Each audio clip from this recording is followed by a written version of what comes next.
I'm back with another Steelbook video. We're getting to the end. I feel like next episode will be the last Steelbook episode. When I say Steelbook episode, I mean individual Steelbooks, because then I've got a lot of collector's editions to get onto, which do contain Steelbooks, but we'll do them down the line. Now, in my last episode of this, I did say, or you may have seen, I did hold back one disc that I didn't show because I said to show it in this video, because this video here is going to be more franchise orientated. You'll see what I mean when I begin, which is right now.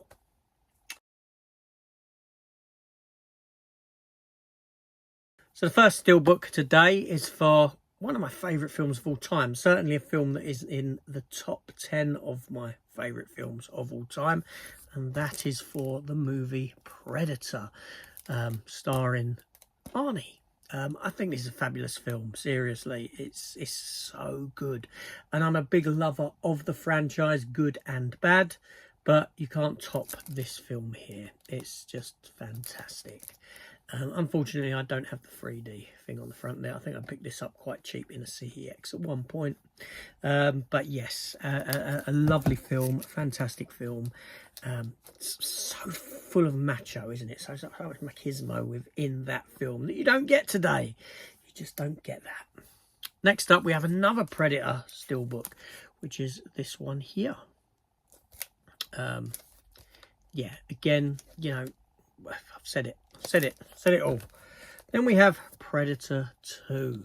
Now, I remember when Predator 2 came out, I remember phoning up my video store saying, have you got it? Pirate, obviously. Yes, we have. Bloody hell, have you got it? Yeah, we've got one in. Hold it for me, I'm on my way up. And I loved Predator 2. You know, Danny Glover. You know, it's not as good as that first Predator film. Of course it's not. And it's quite dated now. You know, I see a lot of RoboCop in it, and what it does, and things like that, and aliens in there as well. But it's still such an enjoyable film. It really is. Probably most dated of the franchise, but it's still worth a watch. I still love it. Still up there. Still up there in that franchise. Then we have Predators, the third one, with Adrian Brody. Talk about casting out of left field. When you heard Adrian Brody, I thought, what were you doing? Adrian Brody, he knocked it out of the park. I always wish that his story would continue, that I would see a return of the character of Royce. I really do. And at the end of The Predator, when that pod opens, it just made sense to me that you had Royce within. He's the one who's up there, fought these predators on this other alien planet. Bring him back. Predators, bring him back. But yeah, so the Predators, fantastic. And then we come to the black sheep of the Predator franchise, which is the Predator. Yeah, the Shane Black, the Predator. Now, I do have another Steelbook for this. It is on my Steelbook shelf. It was shown during another Steelbook video. It's the one that's the skulls, all the skulls, the Predator head made out of all human, little tiny skulls, this sort of thing. I need to bring that over to this franchise shelf of Predator. Just laziness on my part. But, you know, I like the image on this one. The lightning strike causing the face of the Predator. That's fantastic. And obviously on the back, the Predator vision showing the Predator. Good stuff. Then we come to Prey. Amber Midthunder. The Predator revival film. This was good. It was good. It was good. You know, for years I've seen Predator lore comics that are set in different time periods. It makes so much sense for this franchise to do that, and it's such a good way to continue the franchise, and this done it. You know, this gave us a Predator film set during like Native American times, which was great. The only thing that I will say as the Predator franchise goes on is that, you know, once you've seen a young woman defeat a Yautja, a Predator, kind of detracts from that first Predator film, if you really think about it. The fact that this creature is going up against sort of humanity's finest in regards to strength and this sort of thing. Whether it's, you know, you see what I'm saying there. I try not to think about it too much. I just let them play out, because nothing's ever going to detract from that first Predator film for me. And then the follow-up to Prey was actually Killer of Killers. Predator, you know, the Netflix, was it Netflix? No, Disney. Of course it was Disney. I'm not saying Netflix for, but the Disney Killer, you know, the animated film, which was very good. Very, very good. I did like it a lot. It was fantastic. There we go. A lot of these are actually steelbooks that I've had done myself rather than official steelbooks. So what you saw for Predator 2, Predators there, the Predator, were all done by me utilising steelbook stickers. If you're interested as to where to get them, I can point you in the right direction. They're called the Steelverse on Etsy. But there we go. So that's that one. Obviously, if something like that is a bootleg within, obviously, if it gets an original release, I'm going to go and get it. Of course I will. I'm not so sure about that happening now, though, but there we go.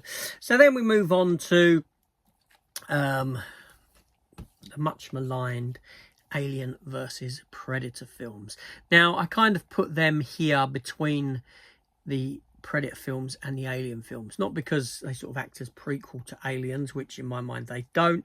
If I was to separate the Alien and Predator franchise into two things, I would push the Alien versus Predator films onto the Predator side of the franchises, because they kind of don't work in the sort of Alien world, so to speak, because they come before.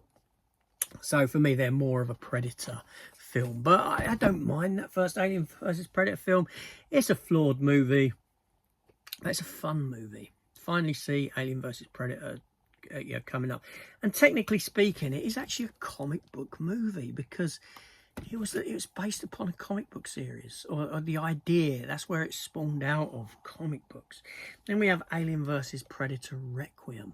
I can only watch this film in the dead of night when it's dark, because it's the only way to see the film, if you're sat in the dark with no ambient light, because it is such a dark film.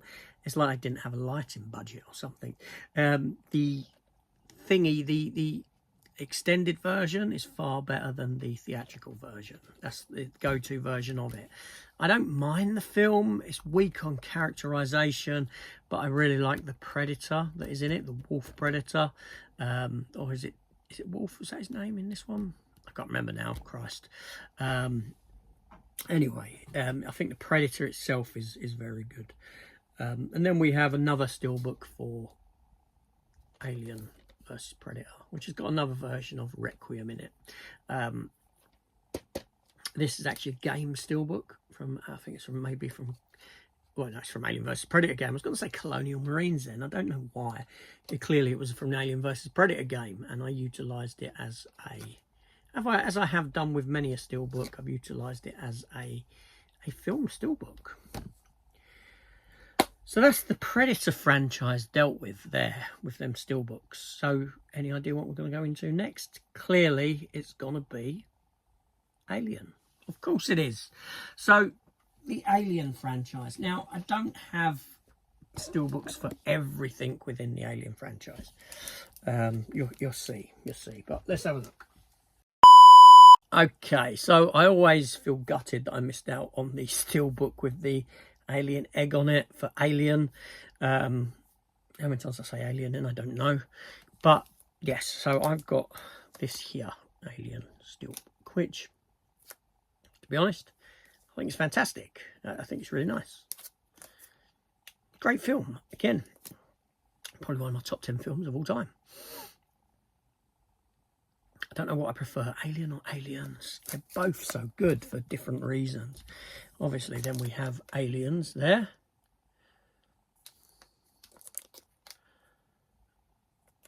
Which, yeah, very nice steelbook as well. And then we have Alien 3. Now, this is Alien 3, the Legacy Cut steelbook. Again, these steelbooks that I've done myself using steelbook stickers. The Legacy Cut of Alien which is done by Project A3 4K. It's a 4K version of the movie. The film has never looked so good, and they've they color graded it. They've messed with some of the special effects in it. The alien vision, when you get these scenes seeing what the alien sees run through the corridors, it's now done as red. It's a combination of the theatrical cut and the assembly cut put together.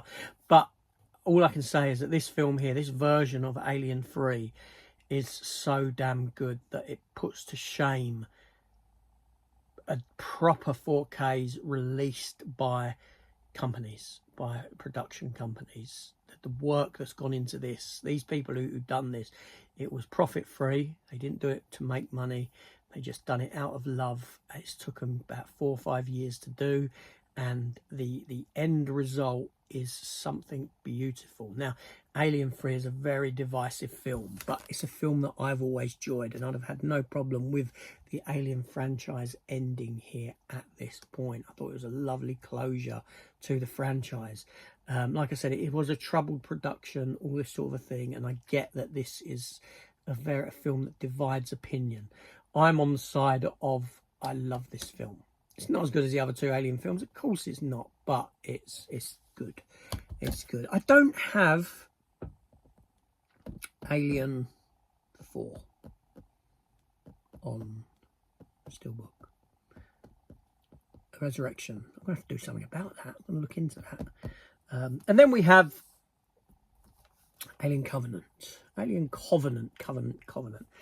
Not one of my favourite Steelbooks. Not one of my favourite films within the Alien franchise. I'll be honest. It's, you know, Prometheus. I haven't got Steelbook for that. I'm not going to go down that route. But Prometheus and Alien Covenant are just... I don't particularly like them. You know, they're not great films for me at all. I mean, you know, Prometheus looks great. It really does. But it's just not for me. Then we have, from this year, Alien Romulus. That's a custom-made Steelbook, not by me, one that I got a hold of. And then we have Alien Romulus, the official Steelbook. I think I prefer the custom Steelbook to the official Steelbook. The film was okay at best, you know. It's still... There's a lot in it that I pick at when I watch it. And then we have, obviously, the latest in the Alien franchise, which is Alien Earth. I had this Steelbook made, again, with stickers before the release, before I'd even seen one episode of the show. I did bootleg it to go inside, much to my dismay, because, again, this is just dumb from beginning to end. And I'll be honest, I don't know if I would ever rewatch it. I don't. Maybe a decade down the line when I've forgotten about it and I'm going through the Alien franchise. But I only bootlegged it because I had the Steelbook made, essentially. And it's a lovely Steelbook, don't get me wrong. The advertising for the show was great, but it's yeah, poor show, really is. But there we go. So that's the Alien franchise dealt with.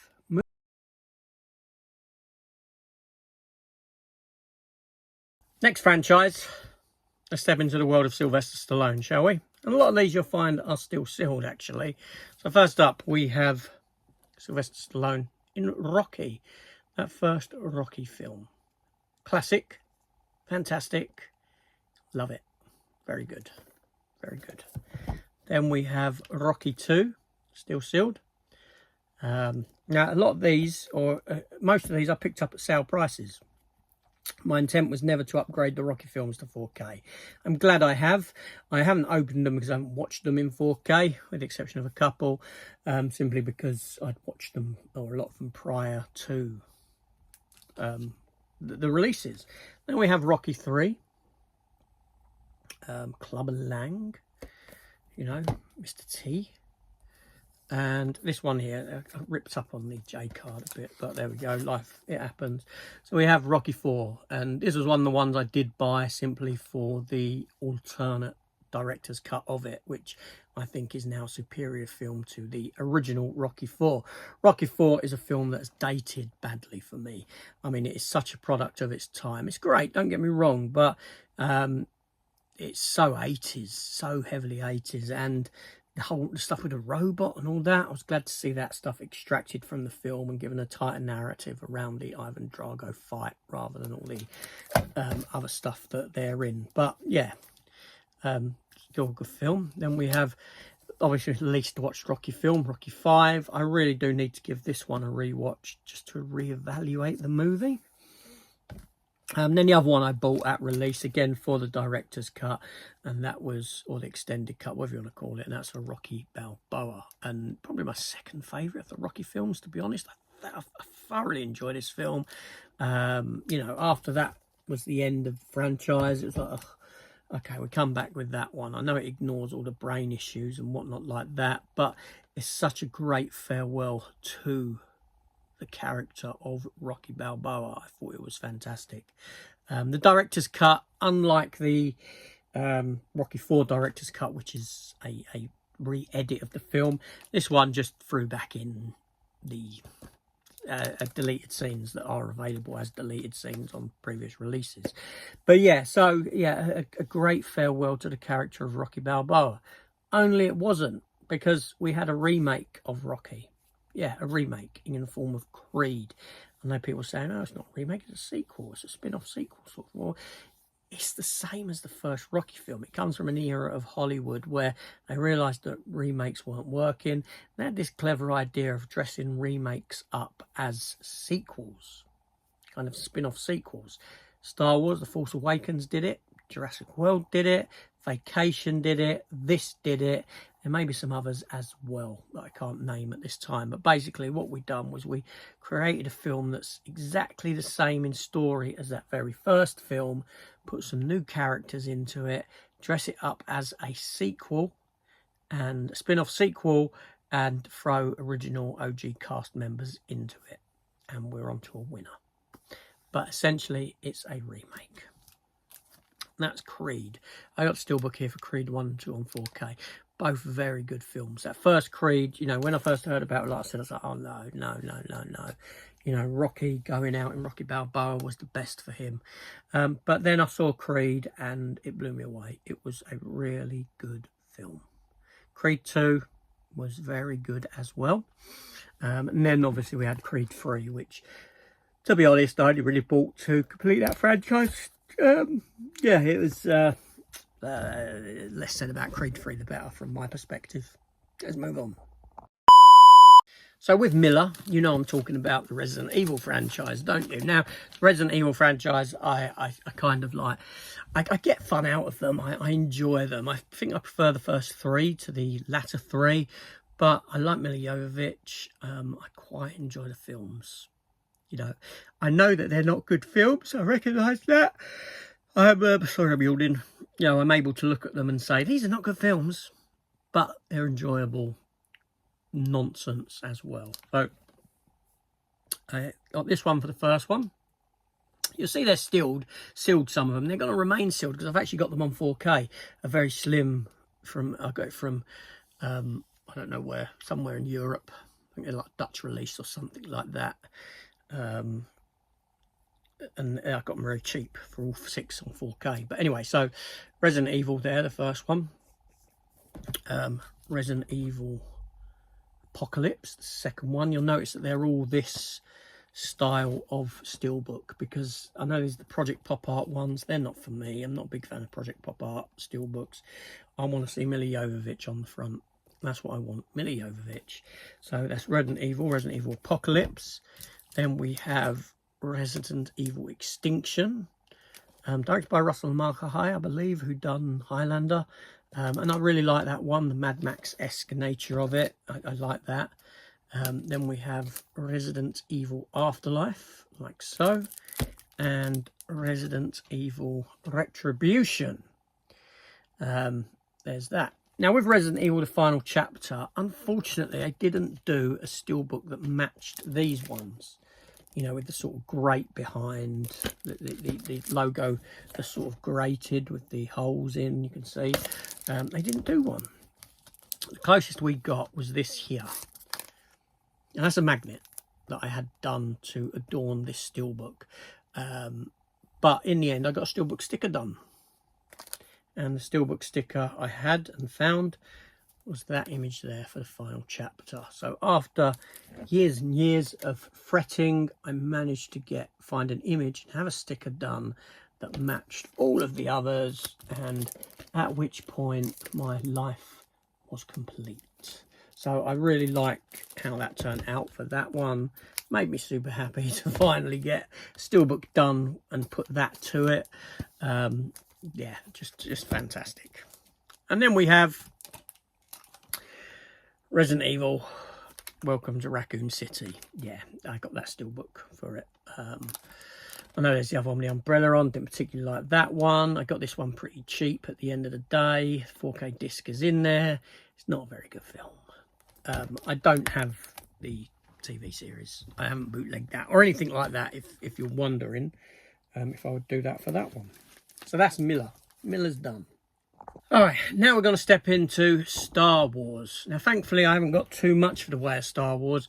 When the Steelbooks came out, I didn't pick any of them up. I'm talking about the standard, you know, when they released the prequel trilogy and the original trilogy. I didn't really pick up any of the Steelbooks for them, simply because I've bought, like everyone else, I've bought Star Wars so often over the years. You know, VHS, Laserdisc. Still got my Laserdiscs down there. Star Wars, Blu-ray, DVD, Blu-ray. That I just, you know, I did get them, Star Wars films in the Amaray boxes. I like the slip. I preferred the art on the slip covers to them, to be honest. But anyway, but I did pick up a couple down the line as they came about cheap. So first up, we have Phantom Menace, still sealed, you see. Yeah, lovely art. I love that poster. I think it's great. And to be fair to the prequel trilogy, they're not as bad as what they once were. They've, you know, what's come since has tainted them more than anything else. Then we have Revenge of the Sith. I got that one cheap because I like General Grievous. I thought that was a nice looking Steelbook.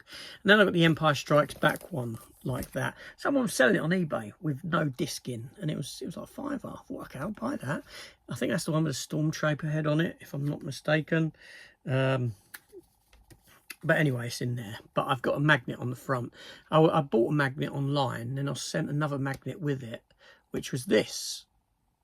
I don't know if it was a genuine mistake or if it two were just magnetised together. But okay, I'll put that on the front there because, yes, that's a great image, isn't it? So there's that. And then I have Rogue One Steelbook. Very good film. I enjoyed that. Then we have Solo, a Star Wars story. I think this is a very underrated movie, to be honest. It's more akin to the Disney Plus stuff for me rather than a Star Wars film. I thought Alden Ehrenreich there was pretty damn good as Han Solo, young Han Solo. I do think it's a shame we didn't get a sequel, but yeah, there we go. And also I have another one there with the Millennium Falcon on the front as well. I had that one first and then I got that one there. Now I do have a couple. I don't know what I have. Although I've got all the films, I think I've got a couple of collector's editions as well. But there's a Steelbook there for The Last Jedi, which of the 3 sequel films, I think is the visually most striking. I think it's got its own visual identity to it. The film looks amazing. It really does. Albeit the film not being amazing, it looks amazing. There's bits in it I like, bits I don't. But there we go. I think the whole sequel franchise was really just a waste of time. You know, I can't justify any of them existing. Any special collector's editions I do have, we'll get to further down the line in future videos of the collector's editions. But obviously then we have The Mandalorian. We have The Mandalorian Season 2. We have The Mandalorian Season 3. Yeah, I mean, I enjoyed these, not so much Season 3, where it became, yeah, I didn't mind Bo-Katan and her stuff at all. These are very expensive steelbooks, but I offset 50% of the cost on each one by selling on the Blu-rays. I did, I just got 4Ks in there, that's all I've got. I know that affects the resale value of them, passing them on, but let's be fair, I've got no intention of doing that. Then we have Steelbook here for the Book of Boba Fett, which hasn't had an official release. So I got Steelbook done for it using Steelbook stickers yet again, and I came out with that. I wanted that because it kind of forms part of the Mandalorian. So there, I had it done like that. If it gets an official release, I probably would get it, but it's been a year since the last announcement of Disney and Marvel titles getting Steelbook releases. They used to come at us pretty frequent, probably about 6 monthly, but it's been a year. We've heard nothing yet on the further releases. So what does that mean? Read into it what you will. Then we have the Obi-Wan Kenobi series that I actually really enjoyed. I had no issue with it at all. It was great to see Ewan McGregor back in the role of Obi-Wan Kenobi. He's very good in it. Yeah, I know that it kind of divided opinion. I know there's some stupid parts, but I enjoyed it. Then we have Ahsoka, which was, again, a show that I enjoyed because I really enjoyed the animated series of Star Wars Rebels, and this kind of is a continuation of that for me. Then we have Series 1 of Andor. I've not bootlegged Season 2 or anything. I didn't even finish Season 2. I did struggle with Season 1, but still I got the Steelbook, passed on some of the discs inside, obviously, got money back there. So it's that's the end of the franchise there, Star Wars franchise on Steelbook. We're going to look at one more franchise. Let's get into that one now. Okay, so the first Steelbook here we come to is this release here for the, what was that? 40th anniversary limited edition Steelbook release for Star Trek: The Search for Spock. Lovely 4K. Now, you'll notice that this one's open, obviously, but you'll notice that a lot of the other Steelbooks here are sealed. That's simply because I have these films in other, other copies of them, so I don't need to open the Steelbooks up. That's the only reason they're sealed. Nothing to do with worth or anything like that. In fact, these next 10 Steelbooks I picked up cheap. Later on after release, HMV sales, eBay, things like that. I didn't pay over the odds for not one of them. So first up we have Star Trek: The Motion Picture. I do have the big collector's box set for this film as well that came out. Yeah, Star Trek: The Motion Picture there. Then we have Star Trek II: The Wrath of Khan, which is the one that demanded the most amount of money. That being said, I got this for 17 quid. Just randomly, one occasion, one popped up on Amazon. It was there, 17 quid. Straight away, I bought it. I got it. And then we have part 3, another Search for Spock. I'm not going to tell you my rankings of these films or anything like that. Star Trek 4, The Voyage Home. Star Trek 5, The Final Frontier. Then we have Star Trek 6, The Undiscovered Country. Now, I think all of these I saw at the cinema, starting with this one here, which would have been 1987, when I'd have turned 11. Then we have Star Trek Generations, I really enjoy Star Trek Generations. I put it as my favourite of the 4 newer films. Then we have First Contact, Star Trek. Now, I do have all of these in 4K. I do have 4K discs. No, actually, I don't. Tell a lie. I have the latter 2. The next 2 of these I don't have in 4. I don't think I've got Star Trek 5 and 6, actually, in 4K. Because they split, didn't they? They released a 1 to 4 box set of 4K. I know, I never picked up 5 and 6. And I never picked up... There's 4 films I ain't got in 4K. Star Trek Insurrection's obviously one of those. I should get out of them all. I should get Star Trek 6 in 4K at some point. And then Nemesis there. So that's the original series of Star Trek. So the sides of them do make a nice sort of 50th anniversary logo image. All of those put together. We've only got a couple more Steelbooks here. I think I'm missing one, actually. I'll have to have a look for it in a minute. No, wait, let me look for it now. Yeah, I was missing my Star Trek Section 31 Steelbook. I say in jest, it wasn't that. I haven't got Star Trek Section 31. As a Star Trek fan, it was pretty poor. But is that something that I should get or not? Let me know in the comments down below. As a Star Trek fan, it was so bad I will never watch it again.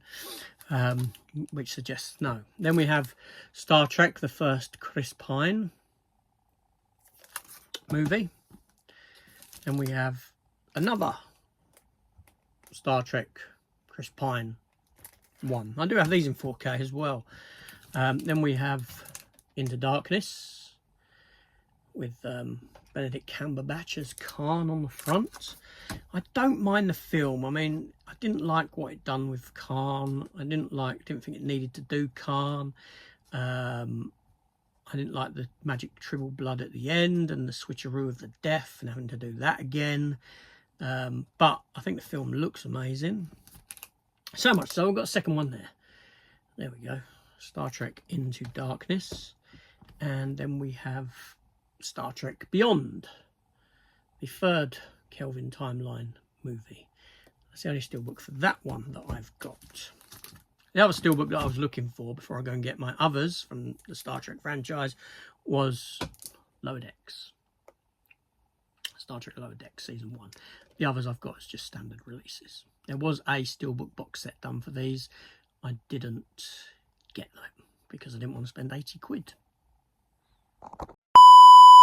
Alright, so we've not got too many more to do. 10 more steelbooks and then we'll call it quits on this video, shall we? So first up we have Season 1 of Star Trek Discovery. Yeah, Season 2 of Star Trek Discovery, the best season out of all of them because of the inclusion of Anson Mount as Captain Christopher Pike. Then we have Season 3, Star Trek Discovery, Season 4 of Star Trek Discovery. Then guess what's next? Season 5 of Star Trek Discovery. The final season, thankfully, which I never actually got around to watching. I just got it because I'm a big fan of Star Trek. Not so much this era of Star Trek. It's not great, but there we go. And we have Season 1 of Star Trek Picard. Season 2 of Star Trek Picard. Lovely steelbook, that one. I like that. With Q there, John Delancey, returning. Well, say returning. He was more in a sort of cameo capacity throughout. And then we have arguably the best season of Star Trek Picard, where we got the return of the rest of the Next Generation cast. That was pretty good, actually. Pretty good season. Then we have Season 1 of Star Trek Strange New Worlds. These were available in 4K. I just went with the Blu-rays. Very good series, that one. I enjoyed Season 2 as well. I just think Anson Mount is fantastic as Christopher Pike. I think he's superb in this. And then, obviously, you have Season 3 that's just sort of finished airing. I'm sure that will get a release. So that does it. That does it for Star Trek. That does it for sort of big franchise Steelbook collections. And yes, I will be back with another Steelbook video, one more I believe, which will be more of a mop-up session, a few little bits here and there that I may have missed along the way. I can't see that one being an overly long video at all, but that'll be in the next few weeks sometimes. Keep an eye out on that. And then, like I said, I'll be jumping onto the collector's editions of stuff that I've got, which will bring us to a lot more Steelbooks as well. So I'll see you then. Hopefully hit the subscribe button. Let me know your thoughts in the comments down below, as always, and I will reply. Take care all. Have a fantastic week, weekend, whatever it may be that's ahead of you.